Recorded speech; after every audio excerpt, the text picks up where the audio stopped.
ભરૂચ અંકલેશ્વરમાં પરમ પૂજ્ય પ્રબોધ જીવન સ્વામીજીની ધાર્મિક યાત્રા ભવ્ય સભામાં 2500 ભક્તો ઉપસ્થિત. હરિપ્રબોધમ પરિવારના પ્રાણાધાર તથા ચૈતન્ય જમીની સમાન પરમ પૂજ્ય પ્રબોધ જીવન સ્વામીજી 3 દિવસીય ધાર્મિક યાત્રા નિમિત્તે ભરૂચ અંકલેશ્વરના મહેમાન બન્યા હતા. તારીખ 16 ગુરુવારની સંધ્યાએ સ્વામીજી ભરૂચ પધાર્યા બાદ ભક્તોમાં આધ્યાત્મિક ઉમંગ અને આનંદનું વાતાવરણ સર્જાયું હતું. યાત્રા દરમિયાન સ્વામીજીએ ભરૂચના ભોલાવ, મક્તમ, શક્તિનાથ, મંગલદીપ, જાડેશ્વર તેમજ અંકલેશ્વરના બોરભાથા બેટ, અંકલેશ્વર જીઆઈડીસી સહિતના મોટા ગ્રામ્ય વિસ્તારોમાં ભક્તના ઘરે પધરામણી કરી હતી. તેમના ઘર આંગણે પવિત્ર બનાવ્યા હતા. 3 દિવસના વિચરણ દરમિયાન કુલ 104 પધરામણીઓ, 3 ધાર્મિક સભાઓ તથા અંદાજે 1000 જેટલા ભક્તોને આશીર્ષ સ્પર્શ આપી તેઓને કૃતાર્થ કર્યા હતા.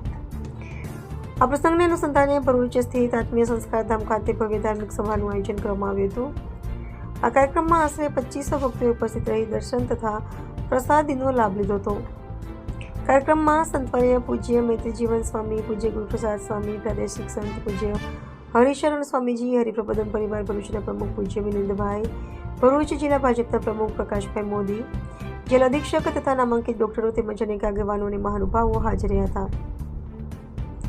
આ સભા દરમિયાન યુવક મંડળ દ્વારા સુંદર નૃત્ય પ્રસ્તુતિ તેમજ નેવર નેગેટિવ એવા પોઝિટિવ વિષય પર પ્રેરણાદાયક નાટક રજૂ કરવામાં આવ્યું હતું, જેમાં માનવી કેવી રીતે નકારાત્મક વિચારોની જેલમાંથી મુક્ત થઈ સકારાત્મક જીવન જીવશે તે અંગે અસરકારક સંદેશ આપવામાં આવ્યો હતો. અંતે પરમ પૂજ્ય પ્રબોધ જીવન સ્વામીજીના પરાવાણીનો ભક્તોએ ભાવભેર લાભ લીધો હતો અને સમગ્ર કાર્યક્રમ આધ્યાત્મિક ઉત્સાહ તથા ભક્તિમય વાતાવરણ વચ્ચે સફળતાપૂર્વક પૂર્ણ થયો હતો. રિપોર્ટર રવિ સૈયદ, ભરૂચ.